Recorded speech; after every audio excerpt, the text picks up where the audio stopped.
All right, well, let's go ahead and begin our meeting. We might shake up the agenda a little bit with Darin Mano being tied up with City Council, but I think we can adapt. So I want to welcome everyone to the May 2020 online version of the ELPCO community meeting. We are all broadcasting and watching from our homes, which we've gotten pretty good at, I think, over the past couple of months. So thank you for joining us, especially if this is your first time. And thanks for all the regulars who are continuing to stay with us as we move to two dimensions. I'm Jason Stevenson. I'm one of the co-chairs of ELPCO. I'd like to introduce and have some folks say hello who are the other members of ELPCO. So Darryl, do you mind saying hello? Good evening to all of you. Darryl's the other co-chair of ELPCO here. Let's introduce some other board members. Christina Robb, can you say hello? Are you there? I think you're muted. Christina Robb represents the West of East neighborhood, just literally west of East High School. That's what we call it. Let's see. Sometimes I can't tell exactly who's on, but would any other board members like to say hello? Yep. So Nancy Phillip, I'm not on video. I'm just on audio, but good evening. Thanks for being here, Nancy. Okay, and we have Ralph Curtis, who's the treasurer of ELPCO. On. Hey everyone, good to be here. Yeah, and then Jeff Larson as well. Yes, hello. Jeff, you represent, is it East Emerson, is that correct? East Emerson, yes. Gotcha. Okay.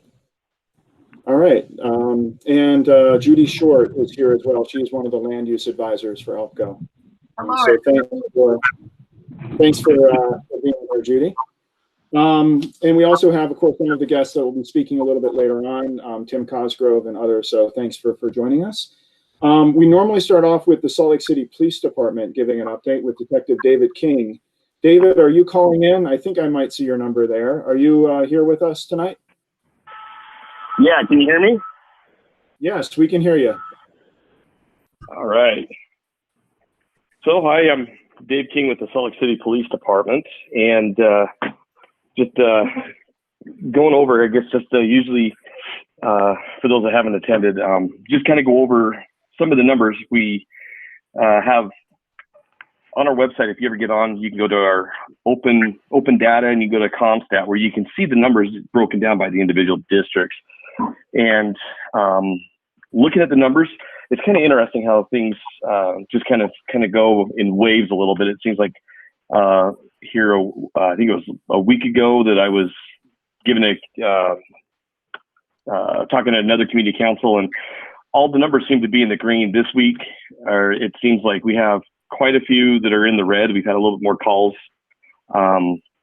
Looking over some of the stuff, if you ever look at those numbers, it shows there was a robbery. We did have a little bit of issues. Some of that where there was a business robbery at one of the gas stations, and then sometimes just maybe a retail theft that it escalates and it gets changed to a robbery. But looking at some of the other numbers, there was an increase a little bit in burglaries. I was trying to research some of that, and it looks like may have been some garages, some outbuildings that just make sure when if you're at your house, you got that stuff, just make sure you got an eye on what's going on. Looking at the numbers, it shows that like vehicle thefts, like car prowls and that, overall for District 5 is still in the green. It looks like we're down.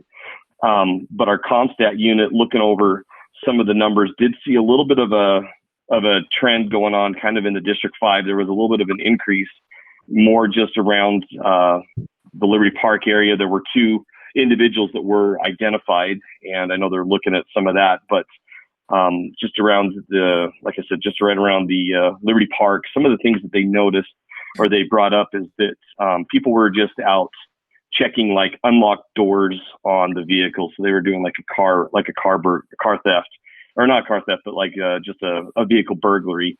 They walk around, were able to find several cars that were unlocked. There was money, even at one of the cars, there was a gun that had been taken. So it's been a while since I've talked about that, but with any kind of a burglary or anything like that, one of the things that really helps us out is serial numbers, whether it's a firearm or if you have any kind of electronics in your house, any kind of serial numbers. Make sure you have that documented, because that helps us to be able to track it down if it does get taken to a pawn shop. We are able to at times recover some of the stuff. I've had cases where some stuff has been recovered several months to 2 years after the fact, but we're able to trace some of that back a little bit. So any kind of serial numbers, make sure you get documented so that you have that just in a secure spot. So if the unfortunate event that something like that is taken, that you have that documentation that we can register that as stolen.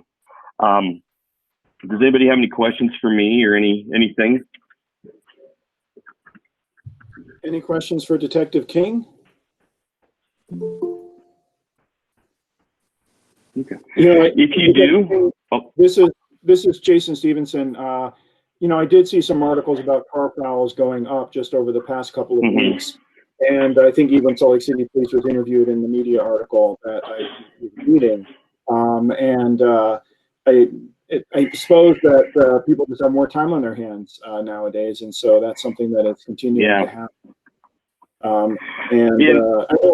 I'm sorry, go ahead. Were you talking to me, or? Yeah, were you going to add something on that? No, I guess I was just going to say, like you said, there's a lot of people have a lot of time on their hands. A lot of people are just out walking around, just being in the neighborhood. And so that's just one of the things I was going to say. Yeah, there's a lot of people out and around. It's, if you think there's something suspicious, feel free to give us a call. Just use your best judgment. But it's just with this time that we're in with this COVID, there's just a lot of people out and about. But that is something that I've had questions where people have said, well, how do we report just a suspicious person? And you can report just a suspicious person or a circumstance to us to come out. A lot of times officers might just come out and drive the area. If they're able to see what you're talking about, they will identify what's going on, identify the person. If it's something where they come out and they're unable to find it, they might move on to the next call, but that stuff does get investigated by us. So if there is those suspicious incidents where you think something's going on, feel free to reach out to us as far as like a suspicious person or circumstance issue. Got it. Okay, thank you for that advice. Any other questions come in for Detective King, Salt Lake City Police Department? Let me check the chat function, see if there's anything there. No. Okay. And as you're checking that, just if anybody ever has any questions or concerns, feel free to reach out to me. You can find my contact on slcpd.com. Just go down to find my CIU officer, and it has my phone number, my email there. Feel free to reach out to me anytime, and I'll try to help you out as best I can. Okay. Thank you. Thank you, Detective King. Okay. All right, we got more people joining the call and the live stream, and thank you all. Welcome to the May meeting of the East Liberty Park Community Council, online, as everything is these days. We're now going to move to, we're going to skip a bit on the agenda because Darin Mano, the council member, said that he's tied up a little bit at a budget hearing that he knew was going to happen, and they moved into executive session. So let's jump ahead to the next item, which is the kind of a recap of what happened at the Salt Lake City Planning Commission meeting that was last night. It was a 4-hour meeting. If you think ELPCO meetings are long, you should check out the Planning Commission. Imagine doing this for 4 hours. If you do like screenshots at the beginning of the meeting and the end of the meeting, it's like Dante's Inferno, like moving lower and lower into the abyss. So it's hard. But there was a big project at the last agenda item that was here in ELPCO, actually in the 9th and 9th area. It's the Telegraph Exchange Lofts condo project. And this is a project we've been following since November when we first heard about it. And we've actually had some good public outreach. Micah Peters, the developer for this project, came not only to an ELPCO meeting back in January, but also attended an open house in January and has been meeting with a lot of the neighbors. The Telegraph Exchange building is that large kind of yellow-orange brick building just west of the Smith parking lot on 8th East, in between 8th South and 9th South. The former telephone switch building, back when telephones needed switches. And I think even people worked there to like move switches around back in the day, but it's been empty for quite a while.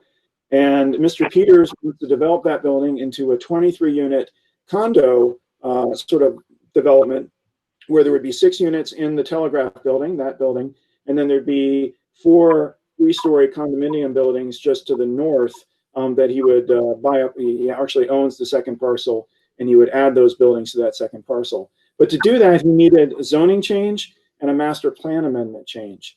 And those were the issues where ELPCO, as we looked at this project, felt it was a bit too much. It's a good project. The idea to save that building and repurpose it and rehabilitate it for living here in 9th and 9th is fantastic. But as we researched the project and talked to neighbors, we came to the conclusion that the zoning and master plan amendments were a big ask. That would be a big change for that street. And they would turn a parcel that is zoned R2, which means for like 2 families or a duplex, turn it into what's called RMF 45, I believe. Might be RMF 35. Basically, it's high density, multi-story. You can put a lot more units on it. It's actually reverting back to what the zoning used to be before the residents on that street changed it back in 2013, 2014, down zoning it to R2. And one of ELPCO's arguments was that it's really hard to get a neighborhood and a community together to change zoning and downzone something, and we need to respect that decision. Because those are neighbors that took it upon themselves to say, this is what we want our neighborhood to look like. And we don't think there should be spot zoning, even for a good project on occasion, to change the neighborhood. Judi Short, you were at that meeting for most of it, I think, even to the bitter end. Was there anything or anybody else who was observing the meeting want to add as we kind of recap, before we recap what happened about the project? No, I think your summary was a good one. Okay, so what happened is the project was tabled by the Planning Commission, which means that they're going to come back to it in a future meeting. And basically counting noses among the planning commissioners, it looked as if the commissioners were in favor of the zoning and master plan amendments that the developer was seeking, that they would upzone those properties and allow the development to happen. Their concerns were with some of the designs around the driveway access and some of the setbacks, buffer zones around the property. The third element of the project, which is called the planned development. A lot of complex zoning speak here, but basically they were okay with the big stuff in the project, the rezoning and allowing them to build the condo buildings. They were more concerned about how the project interfaced with the neighborhood and the streetscape with traffic. And so they asked Peters to come back at a future meeting and present some changes based on the comments that they gave. We've posted about this on our Facebook page, including links to the Planning Commission meeting. You can watch kind of what happened there, as well as ELPCO's 3-page letter where we describe some of our concerns about the project. So what happens next? Well, it depends on how long or if Mr. Peters, Micah Peters, comes back with a new project. We think he will, based on a lot of investment and time he's put into this. My guess, based on counting noses at the commission, was that the commission will vote for this project. It probably will pass with some changes to make it a little bit better for kind of the neighborhood streetscape. We'll continue to follow it. We'll continue to update the community about it. I think one of the other issues to mention is the preservation of that building. It is not an historic building. It's not protected any other way other than the fact that it's an iconic building and pretty interesting. And I think Mr. Peters wants to use it as the centerpiece for his development. But one of the things we've heard that is if this developer or other developers can't get these zoning and master plan changes, then that building could be demolished and a sort of more modern and form fit function type of project could rise on the same place.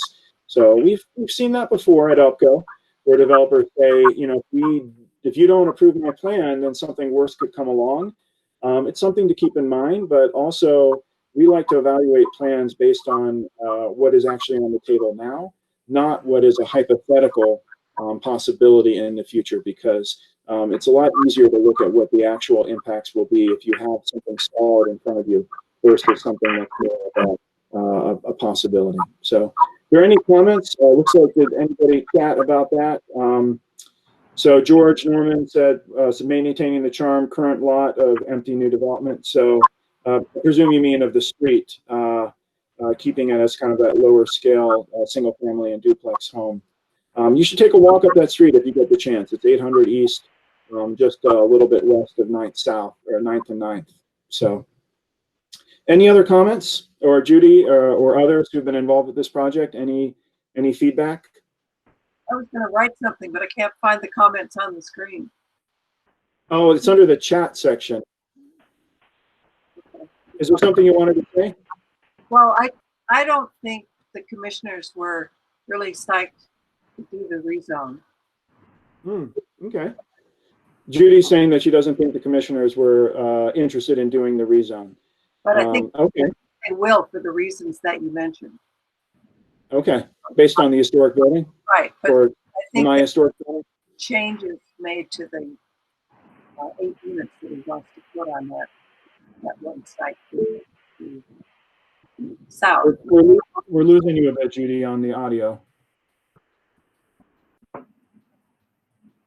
Okay, Judy's basically saying that she thinks that the vote count might be a little bit more tenuous on the commission. So we'll keep track of this. It probably will be a couple months before it comes up again. We also know the commission is pretty backlogged when it comes to their calendar. One interesting note is that the June 10th Salt Lake City Planning Commission, there are 3 items on the agenda, and all 3 items are in ELPCO. There's 2 ADUs, and then there's the contender bicycle rezone, which is something that we actually support. So keep following our Facebook page and our newsletters for updates about those projects as they come up. Anything else on this? Jason, may I chime in for a second? Yes, Darryl, let me pin you up here. For those who live and bike and walk in the area, if you were to walk by the Telegraph Exchange building, part of the Micah owns the 2 houses to the north of that.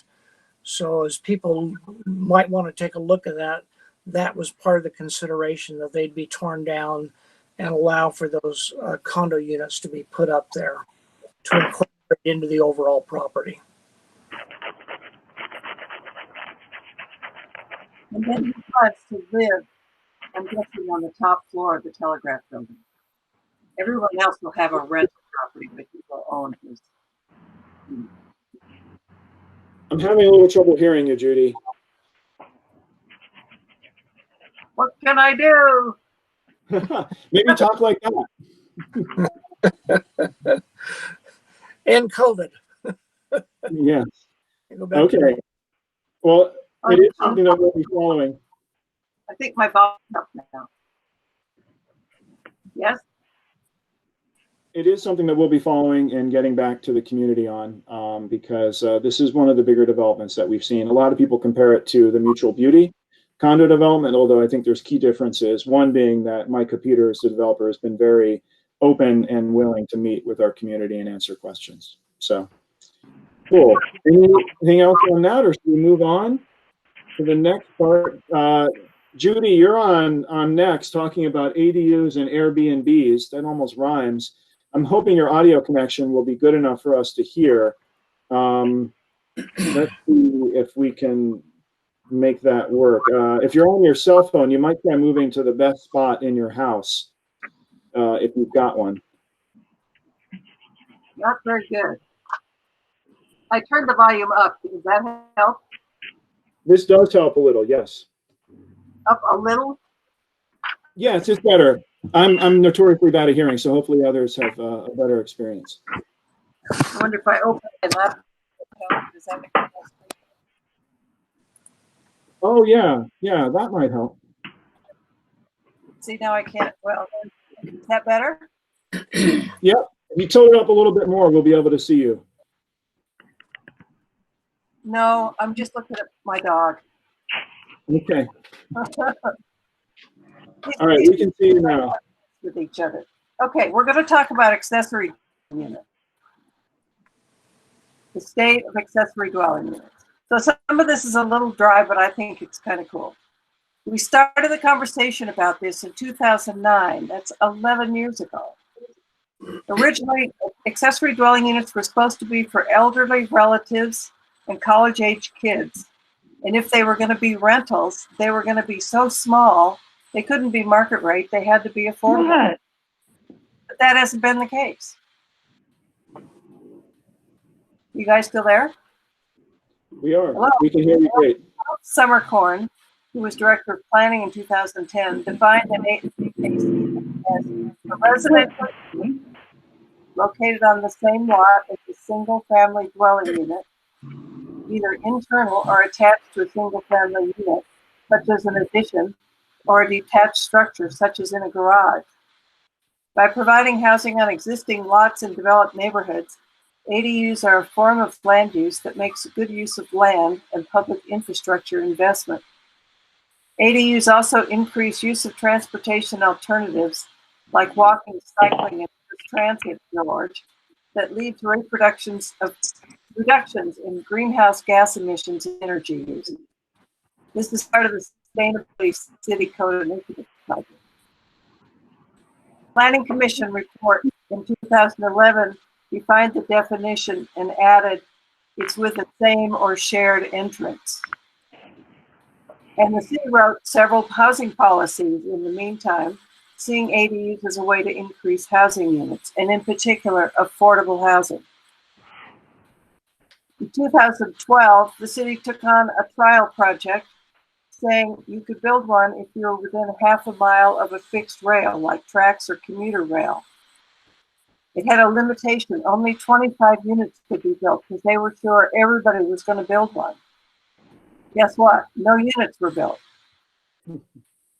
In 2015, they made some changes, taking away the fixed rail component and the maximum units.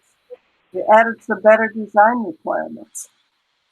Between 2011 and 2017, only one was built. One. On Halloween, October 31st, 2018, I had to add that Halloween in there. The city approved the current ordinance. These are allowed in any residential zone as a conditional use. We've definitely seen an increase in applications. Sugar House has received 11, and East Liberty Park has received 10 since that Halloween. The city's looking at an updated list for me that would include the whole city. But these have raised numerous issues. Neighbors complain they're losing privacy in their backyard, worried about the noise, worried about parking and traffic. At least one company in town is building a prefab unit and plunking them down onto a foundation. They all look the same and don't necessarily match the house already on the lot or the style of the homes in the neighborhood. Neighborhoods already seem to be filled with rentals, with college students and extra cars, and this adds another dimension. Cars mostly will need to park on the street, and the neighbors say there isn't any street parking. Only one parking space per ADU, and most apartments have 2 cars. The lots are small, backyards are cramped, and now they're adding another unit on the parcel. I could go on. Neighbors like to complain, we all know that. An issue we hear is that there's already a rental unit in the main house, so they already have their ADU. Well, we've had applications for people they live in the main house, they have a basement apartment, and they want to add an ADU. The neighborhood is saying they can't. They already have the ADU in that basement apartment. Some of those have turned out to be AirBnbs. City code requires all rentals to be for 30 days or more. And I always encourage residents to file a complaint with zoning enforcement to make sure everything is done correctly. We all need to play by the same set of rules. In this particular case, the zoning enforcement officer actually went to the address in question, 1229 East, 1700 South, a number of times over several weeks, and spoke with individuals who said they were renting the place as an Airbnb. The officer confirmed this was a violation of the prohibition of short-term rentals. The officer was also able to confirm through Airbnb website that the rental was being offered for less than 30 days. So I'll give Jason the document to put on the website. I have a link to the enforcement case and the administrative decision. And they ruled in favor of, in favor of the guy gets a fine for renting an illegal Airbnb. In another case, the neighbor said there was already a renter because there was a basement apartment. Therefore, the petitioner had an ADU. Zoning enforcement was notified and did an investigation. In this case, they determined that the official definition of an apartment is a separate locking entrance, a separate water heater, and furnace. This is the first time anybody's ever heard of that definition. You could see the jaws drop in the room. When talking to several people who are landlords, the multiple buildings they own, there's one hot water heater and one furnace for the entire building. This is an example of Salt Lake City Corporation silos, where one department is operating, in this case it's enforcement, on a different set of rules from another, which is planning.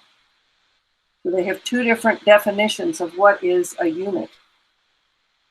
Of all the 21 total applications we've reviewed, only one is for aging parents, one is for college-age children, and the rest are to make income. Not a single one will be affordable. Salt Lake City is requiring a separate sewer and water line, which adds $30,000 to the cost of the unit right up front.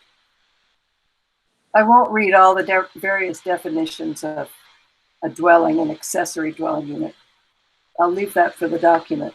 The Sugar House Land Use Committee is in agreement that we need to clean up the inconsistencies. The definition of single-family dwelling is one family living in a unit, one unit. If there is a basement apartment, that's a second unit and becomes the accessory unit for the main house. The city is not doing regular enforcement of rental units. They only enforce when somebody makes a complaint. Landlords tell me they pay the fees every year to belong to the Good Landlord program, but have never seen an inspector. We have a lot of people, particularly in Sugar House, that are speculating, out-of-state landowners who buy houses and then they're renting out, the upstairs, the downstairs, and now adding an accessory dwelling unit. The city can't enforce what they now have in the ordinance, much less adding something like this that seems pretty wide open to us. The Planning Commission turns down good proposals and approves bad ones. I think we have chaos and it will only get worse. I contend a single family unit is for one single family, not a house that already has multiple units in it, whether legal or not. The city needs to correct conflicting ordinances and practices to make things flow smoothly. We're adding units and population like crazy and need to be responsible about it. This should not be the city that developers prey on for extra income because the likelihood of getting caught is nil. And the quality of our neighborhoods and quality of life is what's at stake. Questions? So, hi, it's Nancy Phillip. I am wondering how many ADUs has the city approved?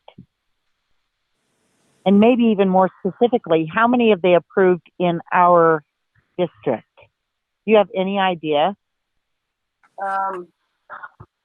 Jason might know. I know in Sugar House we have 11 applied and I think 3 are approved. It's, the queue, Nancy, for planning commission time is so long. It takes a while for things to work their way through. Well, and this is what I'm hearing from folks in our district is they really are interested in doing an ADU, like one of those model units or something like that, but it's nearly impossible to get it approved. And so the frustration is, what I'm sensing is the frustration is the city agreed that they like the concept, they support the concept, but to actually make it come to fruition is really not occurring. Yeah, that's, So, and the other reason I'm sort of sounding off about this now is that because of the workload in planning, and once again, because of COVID, there is no money, so there won't be hiring more planners, but they keep having more projects. I don't, these are right now a conditional use in a residential zone. I don't want them to turn into an approved use in a residential zone because they're all over the map. I want there to be some kind of consistency. Don't need to slow them down, but just get your act together. Judi, do you think this is sort of an example of where a couple of bad apples are ruining the bunch? If apples can be called bunches, I'm not sure. That's more bananas. When we have a project like an ADU, we put the plans up on the website, we flyer the neighborhood, and there's a link on the website. They can send an email to me. So I see tons of comments, and they're all complaining about, my neighbor over here has this illegal unit. My neighbor over here is running an Airbnb. It just seems to be rampant, whether or not that's the unit being applied for or not. It seems to kind of be everywhere, and I just don't want to see it get a whole lot worse. Gotcha. So one of the key points is that Airbnbs are kind of influencing the ADU usage and impacts on neighbors. So it was just a grandmother suite in the back, or for a college student to live in or something like that, it would be probably a lot smoother sailing. But we're hitting some friction points, it sounds like. Exactly. Okay. Plus the fact that none of them are affordable, and that was the goal. Affordable in rental or affordable in building? Affordable in, well, both. Okay. Right, it's affordable housing. Because the ADU requires separate water and sewer, I think, according to city code. We had a realtor on our committee, and I said, can you calculate for me what you think it would cost to build one of these, just the modal units? And she figured it was $130,000 just to build that unit. Wow. And the landlord would have to charge $1,200 a month for that teeny little thing just to make the mortgage payment. Wow. Judi, do you mind tilting your computer up a little bit? We're seeing your chair and your elbow. But there, now we can see you a little bit more. Thank you. Oh, I can see you on my big monitor. Sorry. That was an excellent presentation. Thank you for taking the time. I'm wondering if there's other. Can I make a comment? In the chat section right now. Let's Jason, see. Can I make a comment? Is this George? Yes, George, you can. Well, I read the chats. Thank you. Okay. We went through this yesterday at the Planning Commission. The ordinance that we have needs to be revisited because essentially the effort to increase affordable housing through the ADU ordinance has actually failed. It's actually doing exactly the opposite. There are a lot of people that appear, we've had 2 cases in the last month that have been obvious, so obvious that the Planning Commission had questions, but 2 cases where the ADU was used to add Airbnb space. And right. That's part of the issue. Airbnb is one of the reasons why we have a lack of affordable housing. It's actually aggravating the situation. So that, and the fact that we also allow some ADUs to go over 650 square feet. When we had 425 square feet as a limit when we were discussing it, that's obviously going to be cheap. But if you start going up to 1,000 or a couple of thousand square feet, that's not cheap. And I know some basements that are being used like that, and they're not being rented out for 1,000. They're being rented out for a couple of thousand. And that's part of the issue. The other issue is the legislature is the reason for the 30-day limit. But Salt Lake City, as Judi pointed out, it does not have the enforcement power, enough people to force the issue. And I don't know of any case where they've actually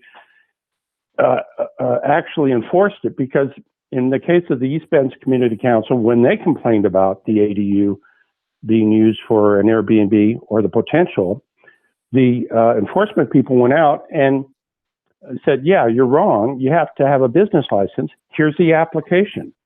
and they've done it in ELPCO, and they've done it in Liberty Wells that I know of. They gave them a business license application, and if Tim Cosgrove is listening, he knows about this issue.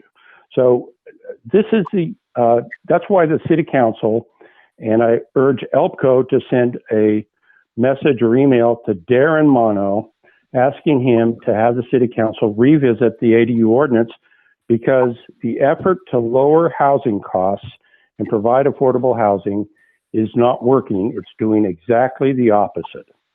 That's my comment. Thank you. Thank you, George. Yeah, and I remember when that did come up at the Planning Commission yesterday.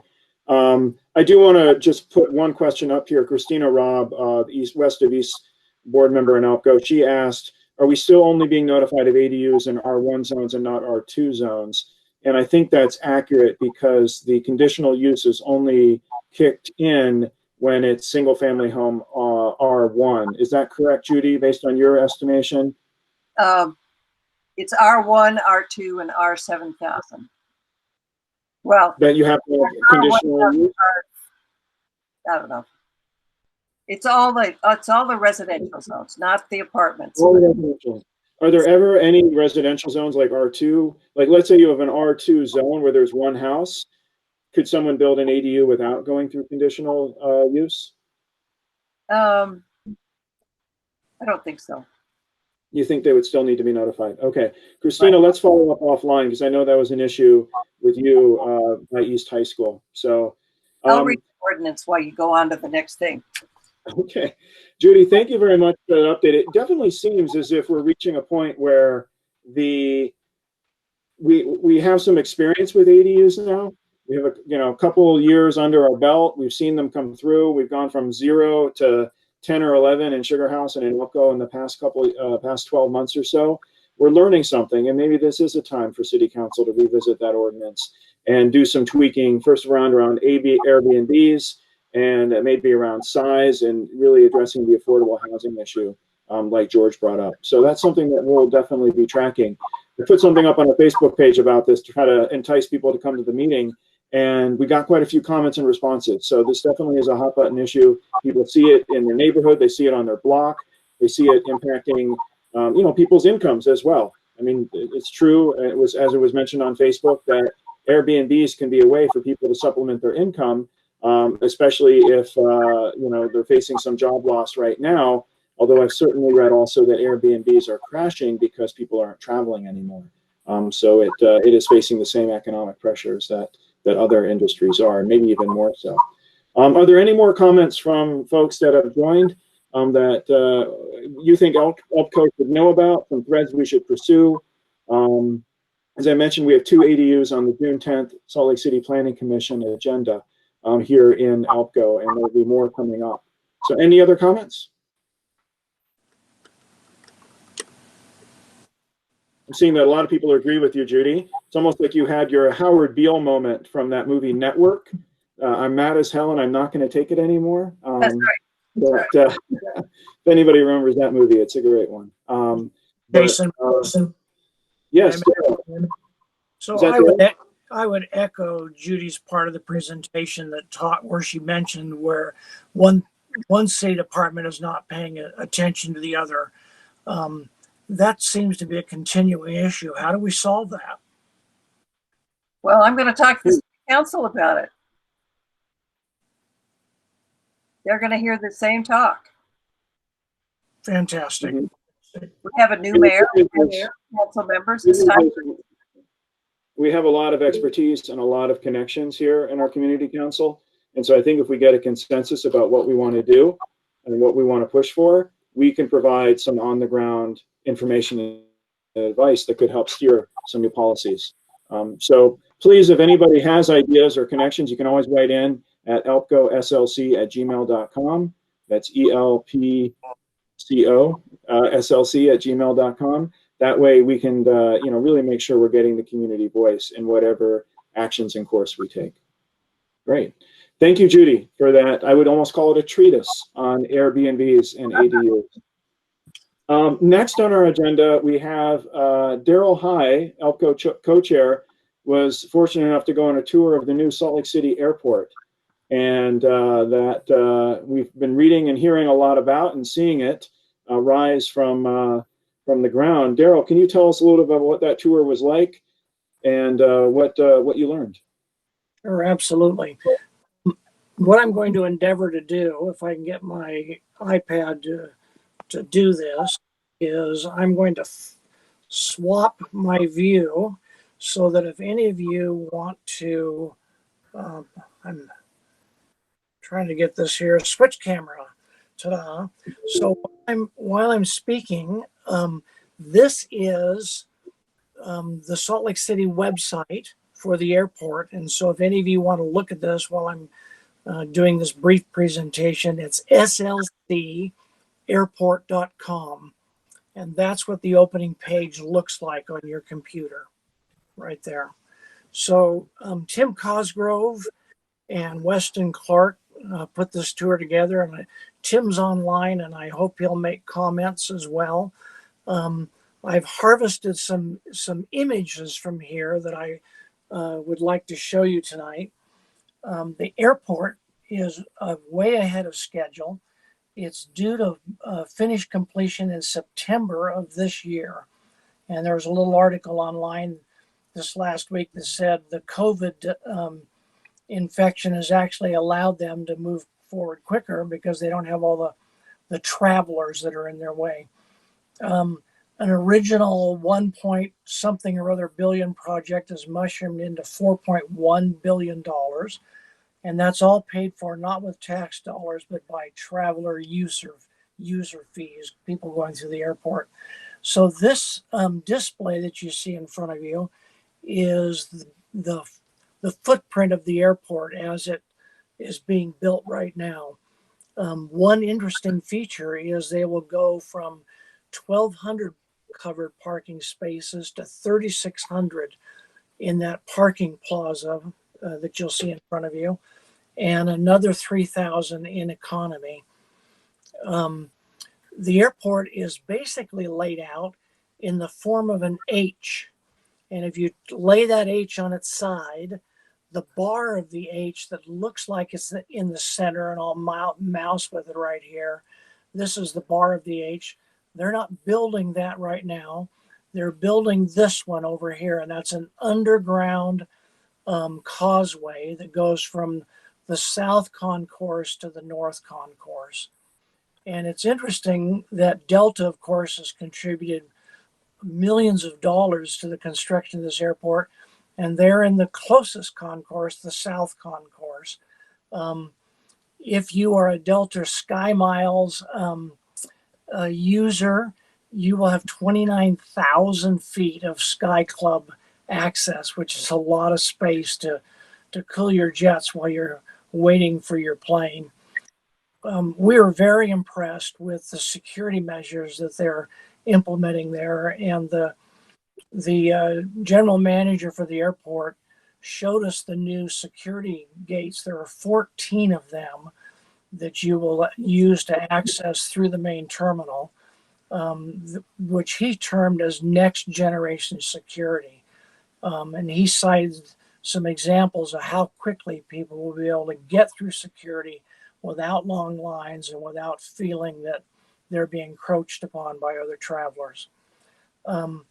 They've greatly expanded the seating in the airport, and I'll swing down here.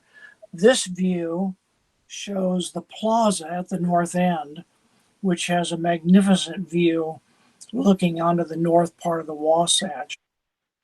All of the seats will have electric outlets every other seat, so you can charge devices quite comfortably. They spent a lot of attention on bathrooms, and the ladies in visiting tonight will be thrilled to know that they have more stalls than the men, and all of the stalls are larger. They actually took us into both the women's and the men's bathroom. There's nice art on the walls, and they're much more spacious than the previous bathroom. That was really good news. If you're wondering how big the airport is, this is their diagram showing the airport as an overlay. to downtown Salt Lake City. You'll spend a little bit of time walking. They're putting a lot of those moving walkways in to move both down the concourses and to go from the South Concourse A to the North Concourse B. Back to this other view right here, they're building the West Underground right now. The one in the middle is for future expansion, and they'll do that here on the end of the letter H. The access to the airport is really interesting. It'll be multi-level, so that like a number of the airports that many of you have traveled to, you drive in on one level for departures, you drive in on a separate level for arrivals. The arrivals and garage access will all be on the same level. And they've done a good job on layout for rental cars and access to gates. You get another view right here. This is kind of an aerial view where you can see some of those gates, and I've marked on there with little lines where that underground access is right here on to get from one concourse to the other. They will also have a greeting area, which is down off the main part of the terminal. And it's here in this wing of the terminal in this area, where I'm sure we've been to the airport and we've seen missionaries or ski groups, tour groups coming, and they seem to block access. So they built an actual kind of separate area that'll have fireplace and a lot of seating, trying to convince people to use that greeting area and not block traffic.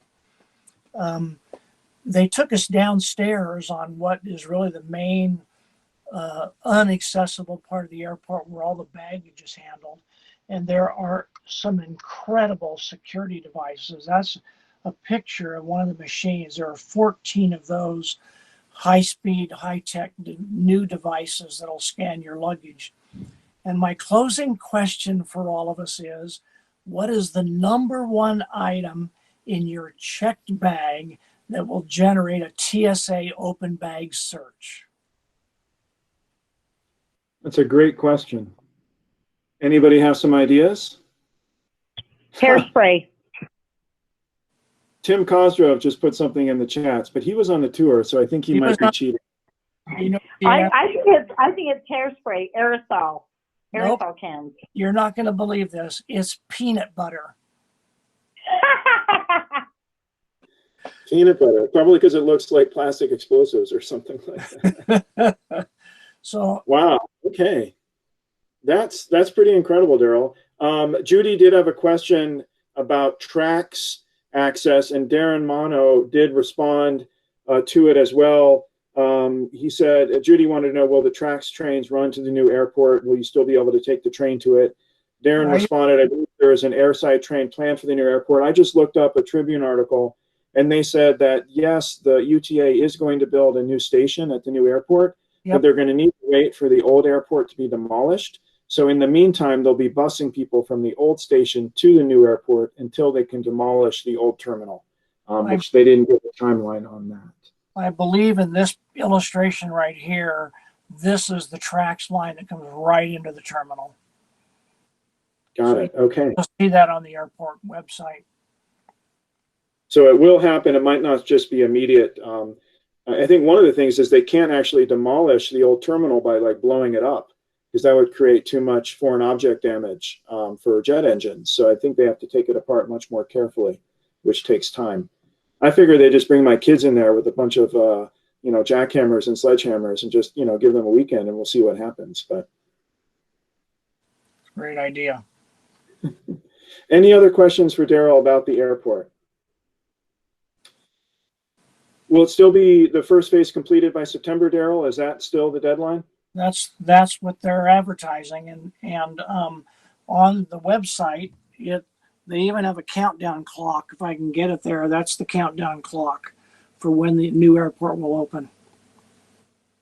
Got it. Hey, And Darryl, hopefully by then, Let me ask you a question real quick. Where's the parking? So if you want overnight parking or long-term parking, is that off airport property? No, it's on airport property, and in this illustration right here, as you look at it, you'll see it in the bottom right corner. Sorry for moving my computer around.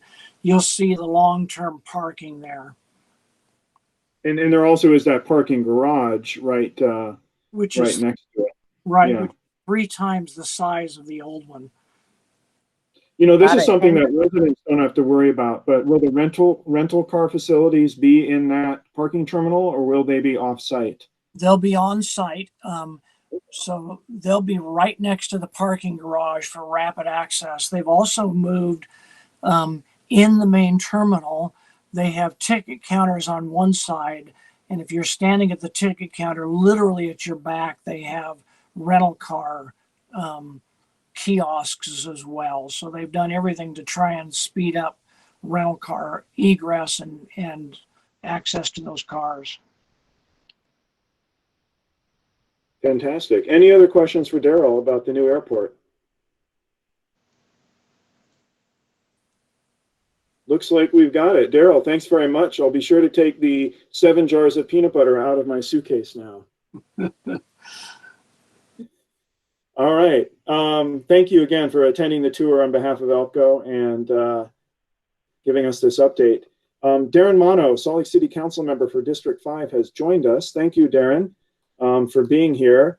And I will give you the floor so that you can give us an update about things going on with the City Council. Great. Thanks, Jason. Hopefully everyone can hear me okay. My audio's been a little weird at my house. My internet connection hasn't been stable, but first of all, sorry for being a little bit late. We had an extra City Council meeting today, which is unusual for a Thursday, but it's budget season. And so we had to add an extra meeting today to discuss some more of the budget items. We're kind of in actually so I've never been through a budget season before, but we're in what's kind of an exciting time within the budget, which is we're now all starting to fight for things that we think are important that were not included in the mayor's budget. So right now, we've just started that discussion. Some of the things that I think I'm hoping to find funding for include police cameras. There's not a lot of extra money for anything new this year, but we had a discussion with the police department and they indicated that a pretty low cost and high return on investment is those mobile camera trailers. So that's one thing I'm really interested in looking for. I think the council in general were interested in funding a few positions. So one of the ways that the current budget is being balanced is that any open position, any job basically that the city's hiring for right now is on a hiring freeze for 6 months. Which helps us balance the budget, but is unfortunate because that means there's certain services we can't offer.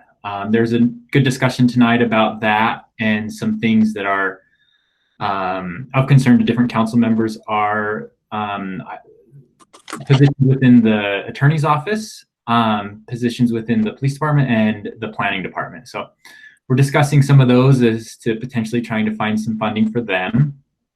But if anyone has input, feel free. Right now is kind of an exciting time, so let me know if, hey, I think this item is really important, and sort of right now is the time to get those ideas out, and I have to go and lobby the rest of the council, and I don't know how successful that will or will not be, but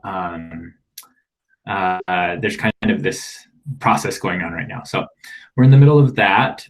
Jason had sent me a message that I guess before I logged on, there was a good discussion about ADUs and AirBnbs.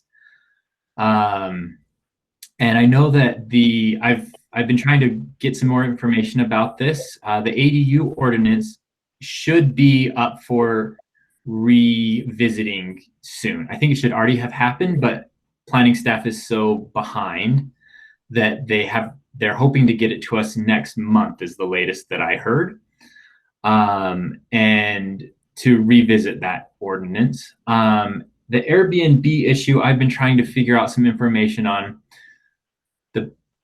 and Tim might have better information than I have because it's kind of an administrative thing. But what I've been told was that the city has a hard time regulating those. There's also an ordinance in city code that I think it's no more than 3 unrelated individuals can live in a single house at a time. And it's really, really difficult for the city to actually regulate that.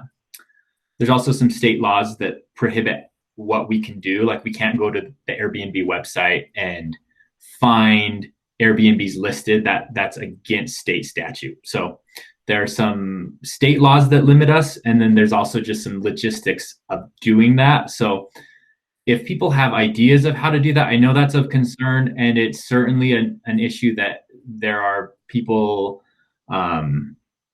violating city ordinance. So if there's a way to clean that up, I think that's important. I think there's a lot of ADU or Airbnbs can also allow somebody to age in place in their home and get income from some of their extra rooms. So there's 2 sides of the coin. And I'd love to hear, I don't know that the Airbnb ordinance is going to come to council anytime soon, or there's any plans for that, but the ADU ordinance certainly is. And then one other thing that I'd love input from ELPCO on is, and I tuned into Planning Commission last night and I heard Judi and Jason and Cindy Cromer speak about that. And so I appreciate those comments. I'm referring to the Telegraph Exchange project right now.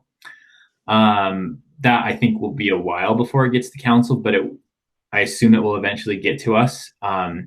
It's something that I'm tracking, so feel free to send those comments to me. Right now it's in Planning Commission, so they're the correct place to, Planning Department's the correct place to send those now, but feel free to CC me on emails because I'd love to get sort of a flavor of, aside from what I heard last night, what the neighborhood's thinking on that. Other than that, I don't have anything else specific, but I'm happy to open it up to any questions the community might have. Great, thank you for that great update. Lots of information covered. Are there any questions for Councilmember Mano about city budget, about topics he's brought up, or new issues? So Darin, it's Nancy. Thank you for that update. I appreciate it. I want to bring up a pretty sensitive topic right now, which is some of the violence that's happening, police violence towards citizens. And I'm not familiar, so forgive me for not knowing, but I'll just throw the topic out there. Does our police force use body cameras, and do they turn them on immediately when they have a stop? And if they don't, if we don't have sufficient body cams, do we have the budget or the desire to push that particular cost to the city? Thank you for that question. That's really important, actually, and I appreciate you asking that. Yes, I believe, and I'm not super familiar with all the details of it, but yes, our police force does have body cameras. There was a line item in the budget to, I don't know that it's replace body cameras, but there's like a contract for the maintenance. I'm not clear on the details, but it is in the budget. So body cameras are being used, and they're continue to be in the upcoming budget as well.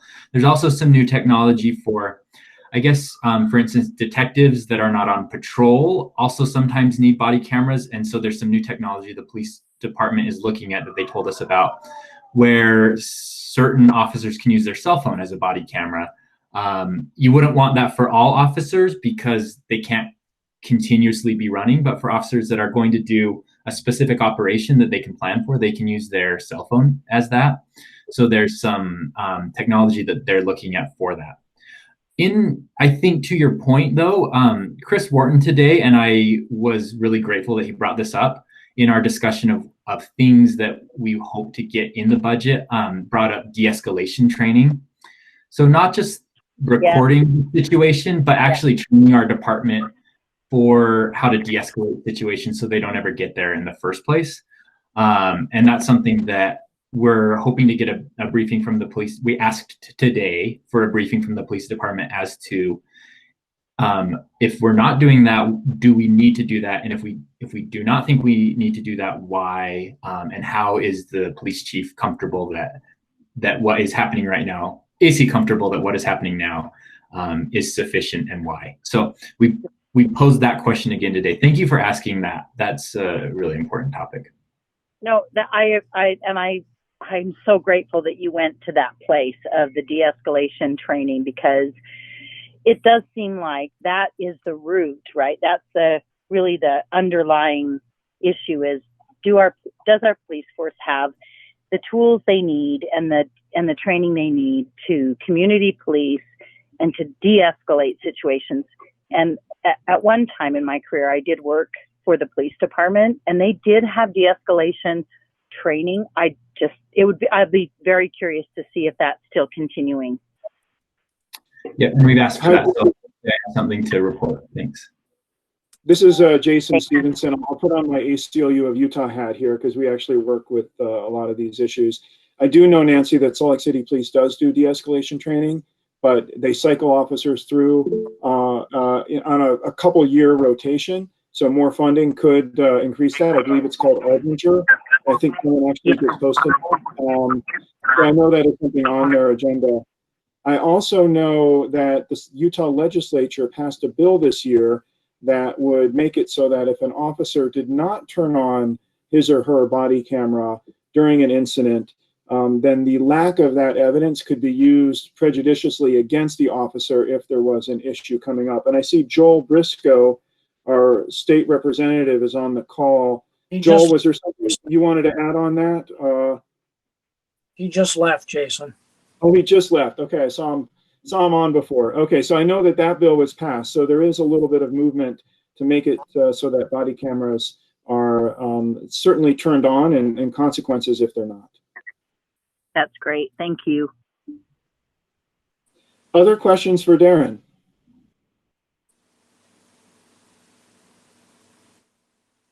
Checking the chat box here. Yep, Sarah Brown mentioned the Arbinger Institute. They actually do the training, the de-escalation training here in Salt Lake City for the police department. Okay. Darin, thank you for being available to sort of get the community feedback, not only on ADUs and Airbnbs. It's good to know that policy is going to come up, but also about the Telegraph Exchange project. That is something that, you know, it impacts the street, 800 East, probably most significantly, but there's historic building issues. There's density issues, thinking about what kind of a living and neighborhood environment we want for 9th and 9th going into the future. So we appreciate you being willing to take that. And of course, as a former member of the Planning Commission, this is a topic you are very well informed on. So thanks for being able. And if you wouldn't mind serving as a resource for us too, that could help, because sometimes we can't talk to the commissioners while they're considering this, but it might be something where we can get some answers from you about what you think as well.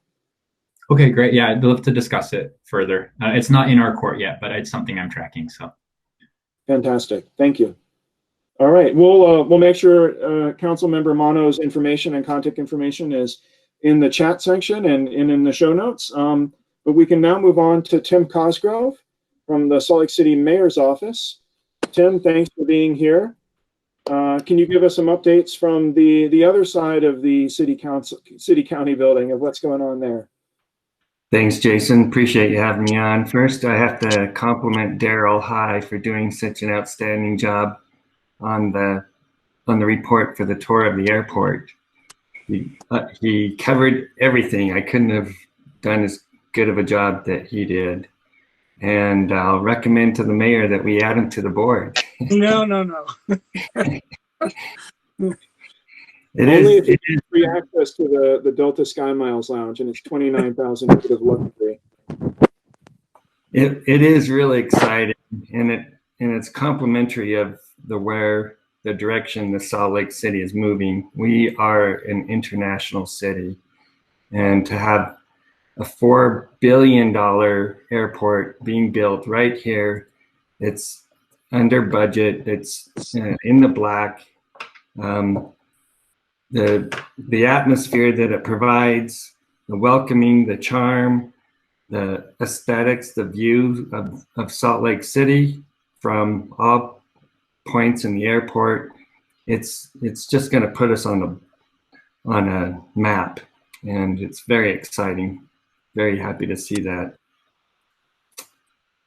And if you get an opportunity to go on a tour, I would recommend it as well.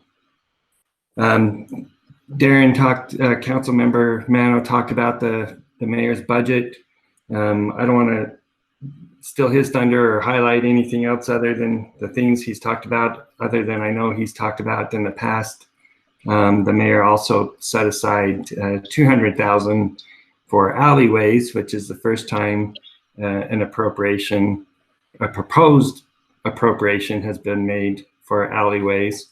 So, and I know Councilmember Mano has worked closely with Mayor Mendenhall on that project. And that's exciting because I know ELPCO has an interest in that area, as well as Ballpark and a few other of the community councils. It'd be more so like a partnership because with the city, with local community council members, because 200,000 is not going to go far if it is that much. And we have to find creative ways of collaborating and working together to extend those resources, those limited dollars, as far as we can. The mayor had a proposal on there for a citywide equity plan and a gentrification mitigation plan. This is most important as we're moving forward. She wants to make sure that we have an equitable place for everyone in Salt Lake City. And so as that plan is identified and that guiding document is developed, it will ensure that all policy, programming, financial decisions are made with the understanding of how the outcomes will affect all people in Salt Lake City. And so that's a priority. In addition, she had $9 million proposed for housing stability for residents to recover from the pandemic. $500,000 for shovel-ready projects with the Foothill Trail System. And some funding set aside for public engagement and planning for the future of Allen Park. That's quite an exciting development that we've been able to secure. And the idea is to develop a destination art park for all the residents to enjoy. Some funding set aside for critical IT backup servers in the public safety building, and rehabbing 2 of the bridges that sustained damage from the March 18th earthquake. As much as we'd like to do and take on other wants and additional needs, we're going to be somewhat more limited this year with the general flat budget, just with COVID costs and earthquake costs. It's better to err on the side of the conservative without those additional monies coming in. And I'll put on as an attachment, because there is an opportunity to attend the city council meeting for comments on the mayor and city council budget. And I'll put both the attachment of the mayor's proposed budget and the link to join on Tuesday, June 2nd, 2020 at 7 p.m. with the city council. And I'll send that now. Any other questions on the budget? Any questions for Tim? Thanks for putting those links in, Tim. Thank you. And Councilmember Mano might have some good insight to input follow-up. Councilmember Mano also mentioned some of his favorite topics that he forgot to address but would like you to. One is alleys and the other is the flag. There's a new flag design project going on right now, isn't that right? Yeah, Representative City Council Member Mano did a better job of talking about it than I did. He was in on the input and the coordinating committee that helped design that or put it together. But the city is under opportunity for you yourself, if you have ever designed a flag or wanted to design a flag, in developing the new flag for Salt Lake City. It is a contest. The entry started May 1st and is open until June 30th. I think there's a $3,000 award for the decision for the design of the new flag. And I'll put that link on now, where more information on the criteria of what that looks like, what that is, if you want to participate. We've already had 110 submissions as of last Thursday.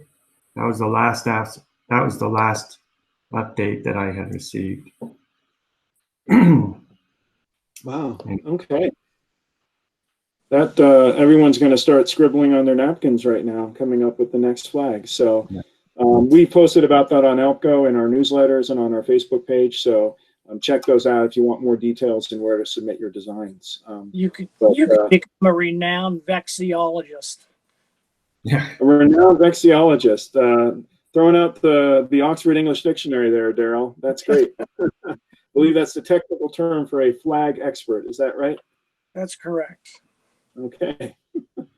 So you come to an ELPCO meeting and you learn new vocabulary. What can we say?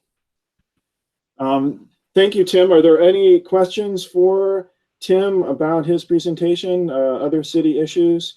Tim actually has put up the links in the show notes and the chat section right there. And Darin Mano mentioned in the chats also that he's really excited. He thinks the flag is going to help with the new identity and visibility for the city. Combined with the new airport, we'll be flying high, right? All right. Thank you, Tim, for coming on. I just have a question. Is that a Captain America hat you have? Is that what that is? Yeah, that's what I'm wearing. I thought I go back and forth between the mayor's hat and Captain America, you know. Well, see, when we get to watch videos of people in their homes, we get to know about their secret identities. So this is great. Well, now I want to switch back to a couple of quick items before we wrap up. We actually do need everyone to participate in this one because we have a community vote to grant $2,500 from ELPCO to the Salt Lake City Education Foundation. This is something that we've discussed at previous meetings. We actually went to our bylaws and realized to give away this amount of money, we need to have the community vote on it. It's something that we crossed a threshold of $2,000, so we need to get everybody's input. Just a little background. This would be funding that ELPCO would give to the Salt Lake City School District to help with the food aid and hygiene kit aid for students and their families living in Salt Lake City. You know, a lot of the money for the food assistance comes from the federal government, Title I funds and things like that. But one thing that the district has been doing is giving out hygiene kits as well to families to help them with sundry items, hand sanitizer, household cleaning supplies, things like that, just to keep them healthy. And I think you've probably seen some of the headlines recently that the COVID-19 pandemic is disproportionately impacting Hispanic members of our community. And so this is where ELPCO can donate to help everyone in the city with this donation. So what I'd like to do is somehow conduct a vote here. And we just have to reach a majority, I think, here. We've got 19 people on. All those in favor of donating $2,500 from ELPCO to the Salt Lake City Education Foundation, please type in the chat function that you are in favor of this, or speak out and just say your name. And you can say aye or yes, and I'll just be quiet so we can kind of hear this come through, and I will take some notes. What if I want to make a change? Jason, we need to make a point of order that. We do. We've got to be official, don't we? So the point of order is people need to be a resident of ELPCO. You know, looking at the names here, I can pretty much tell where everyone is, and we are recording this meeting, so we can double check it. But that's true. Can I ask a silly question? Yeah, go ahead, George. What happened to the ACE funds? Because Salt Lake City is telling us we can use the ACE funds, for something like this, a good work. So my question is, what if we added the ACE funds? Because I'm not sure, has a decision been made on postponing the 9th and 9th festival, which the ACE funds are usually used for? Yes, we did receive, I think, $2,000 from the ACE funds for the 9th and 9th Street Festival. We haven't made a decision about that yet. It's something where we're kind of watching and waiting to see what happens. It isn't until... Okay, then I'd recommend that the $2,000 be added if, and only if, the 9th and 9th Festival is not held. Does that make sense? So we don't have to revisit this. Got it. Well, why don't we just stick with what we've got, George? Because we've already, as a board, decided that we thought this was a good idea. The ACE funds... then I say aye. We might also be using for the, some of the technological improvements we've used for going online, for instance. So why don't we, I'll make the motion that we donate $2,500 from ELPCO to the Salt Lake City Education Foundation. Is there a second? I will second it. Darryl seconds, another second. And we've got votes coming in. Would anybody like to say their names if you don't? Nancy says aye. Nancy, okay. George says aye. George, okay. Are folks writing in on the chat function as well? I'm going to go check that. Let's see. Yep, looks like we got quite a few coming in. Please just go ahead and do that, and we will collect these votes. Landon was just voted yes. We ought to ask for matching from Sugar House. That's right, Landon. I don't think you live in ELPCO, but you've got a secret identity too. Okay, Christina had seconded it as well. Thank you, Christina. Alyssa, Ralph, great, Judi, Jeff. Okay, George. Yep, I'm seeing Chris. A lot of ELPCO members. Chris says aye. Chris, gotcha. Thank you. It's a lot easier to count hands in a room, isn't it? Okay. No wonder Congress is having trouble these days. I'm sure their budget for programs is a little more, though. Okay, I think we've got, I am counting 11, 12, 13. Okay, so we have a majority. Okay, all right. So I'll say that the motion passes, and ELPCO will make that donation to the Salt Lake Education Foundation. George, thank you for the recommendation about the ACE funds. Let's think about that once we get a little bit closer. There might also be another need within the city, like COVID-19 mutual aid or other programs that we might want to donate to, just to kind of spread out any of the donations or generosity that we can. And we'll, of course, keep everyone updated about what happens with the 9th and 9th Street Festival. We really still hope to have it, but we do want to follow all the relevant guidelines for public health and safety. Let me just quickly go to board updates so we can round out this meeting. One thing I hope you've noticed is we've been posting some videos on the ELPCO Facebook page. We're calling them ELPCO Presents. We did an interview with Andy Larson, something I think we mentioned at last month's meeting we were going to try to do, the Salt Lake Tribune reporter who covers the pandemic. We also had a great sit-down interview with Councilmember Darin Mano, which we just posted this week. We're going to continue those videos. I hope you enjoy them. It's another way that we can kind of get information out in a safe way by interviewing the 3 candidates for the Salt Lake City School District Precinct 5 seat. That is actually a primary election that we'll be having next month. Because there's 3 candidates, we go to a primary. And we will be doing sit-downs or over the video or over the phone interviews with those 3 members, if they're, or those 3 candidates, if they're willing, giving them all kind of a series of questions and finding out a little bit more about what their ideas are for education. There is an open seat on the Salt Lake City School Board for Precinct 5. That was a seat that was held many years by Heather Bennett. Her son, Samuel Hansen, has held it for the last 2 years after her death, and he is not running, so we have 3 individuals who are running for that seat, and we'll get to know them a little better through these videos. The second thing I wanted to provide an update on was about the 9th and 9th roundabout art, public art. That is the art that's going to go into the center of the roundabout. Someone put a statue of a little garden gnome in there. a couple weeks ago. Just in case you were wondering, that is not the art project. That was, I think, a prank, which was kind of fun to see, though. But we got an update from Kat Nix, who's the public art director at Salt Lake City. She says that the art design board, which is made up of residents of the city, have preliminarily selected a finalist, but they did have another meeting today to kind of go over that decision. They will forward that or any revision to that to the mayor's office. And once the mayor signs off, we will find out both who the artist will be and what that project will be.